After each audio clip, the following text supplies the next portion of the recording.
Hello everyone, Zelleranth here, and today I've seen there's some pretty exciting news on Reddit regarding Girls Frontline. Now this is a little bit different than most of my content on Girls Frontline because it's relating to Girls Frontline 2, the game that came out back in December.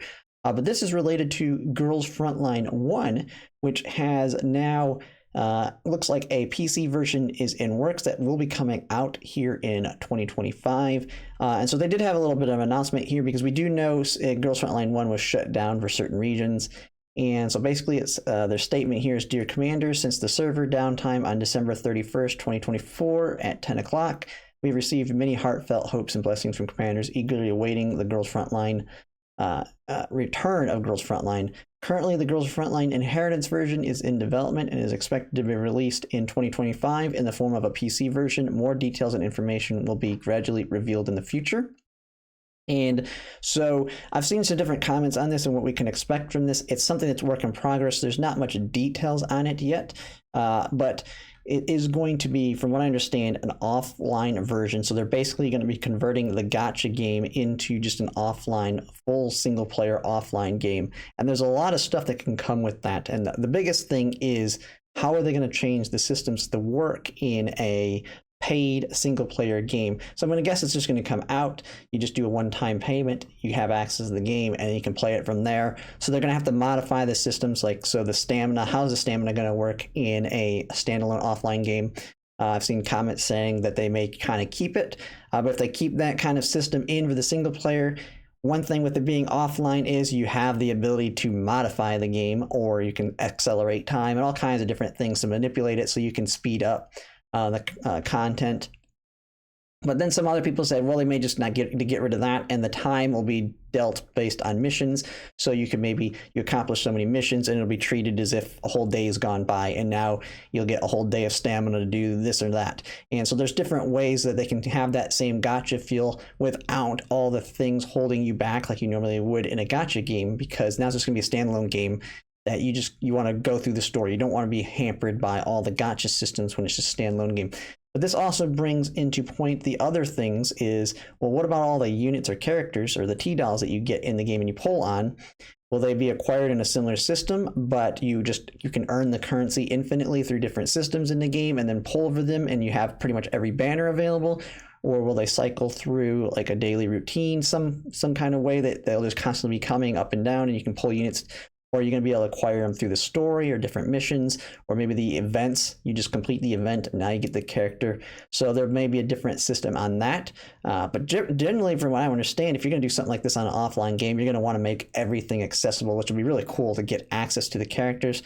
And who knows, they may add like mini DLCs for for their skins and stuff, maybe to be like $1.99. I could see them doing that. Just adding like all the skins as like a mini DLC that you can buy for $1.99. Who knows how that'll work? But the biggest thing that I take from this is, and this is why I like this with a lot of games on the single player side, and some of my favorite games, is the ability to mod the game. Because this will be a single player experience. You're going to be able to play through it, beat everything, and eventually you're going to just beat everything. You're going to have everything done. It's not a gacha game anymore that's a live service constantly getting updates with new content. And so you eventually just finish everything. Well, one thing that I like is now that it's an offline game, you can do all the modding that you want to the game. I don't know how easy or hard it will be with their PC client when they do it. Some games are harder than others, but people make ways to do it. And we'll kind of have to see what people introduce to the game in terms of mods. They could add all kinds of crazy stuff, all kinds of new events, and all kinds of extra content. And I'd definitely love to play the game in that capacity, because some of my favorite games I play because of how moddable they are. Some of the examples be like Project Zomboid. I love the game without the mods, but the mods just make it even better. You got games like Kenshi was a huge game on modding, and so I'd love to see how they work with this game. So this will definitely be a game when it comes out that I will for sure be playing when available. Who knows when it'll come out? And that adds then, since it's a regional kind of thing that they're having to do, I'm not sure if this is meaning they're going to just have one for the regions that it's down in, which I don't believe the English version has been turned off yet on Girls Frontline or end of service. So we'll kind of have to see how that works if it's not going to be translated, at least the initial version. But the big thing with mods is that you can mod in the sub. You don't have to wait for the developers. People are dedicated to this kind of stuff, and there'll be someone that's hardcore into this game that I could see easily modding in the subs initially while we wait for an actual true global PC version to come out. So while it may take some time for them to do it as well, they're generally going to be quicker than it is going to be on a developer.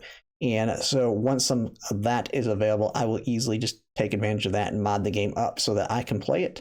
But yeah, that was pretty much it. I think this is a pretty big announcement for the game.